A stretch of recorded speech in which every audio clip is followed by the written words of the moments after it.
What is impermanent loss?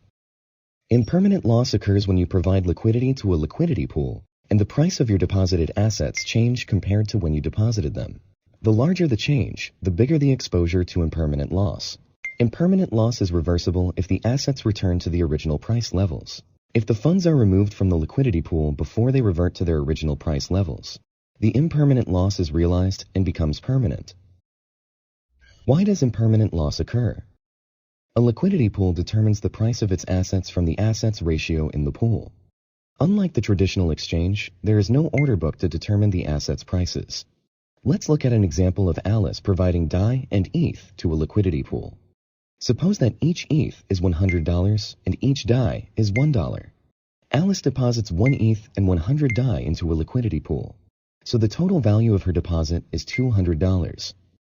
This gives Alice a 10% share of the pool's liquidity, meaning that the pool contains 10 ETH and 1,000 DAI in total. Most liquidity pools adopt an automated market maker model that requires the multiplied product of each coin supply to remain constant. In this example, the constant is 10,000, 10 ETH times 1,000 DAI. Now imagine that the price of 1 ETH increases from $100 to $400, which is worth 400 DAI. Arbitrage traders will use the pool to swap DAI for ETH until the ratio reflects the current price. In other words, they will use DAI to buy all the ETH that is below $400. While the pool's liquidity constant of 10,000 remains the same, the ratio of the assets changes. Due to the work of traders, there is now 5 ETH and 2,000 DAI in the pool. If Alice withdraws her funds, she's still entitled to her 10% share of the pool. This gives her 0.5 ETH and 200 DAI, totaling $400.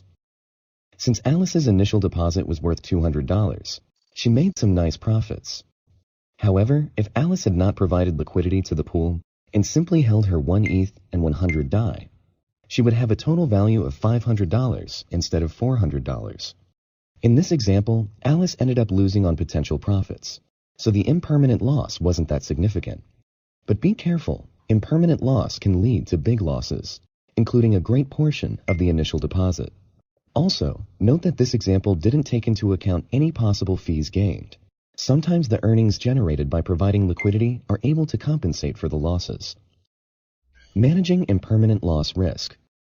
While impermanent loss is always possible with liquidity pools, you can manage and mitigate some of its risks.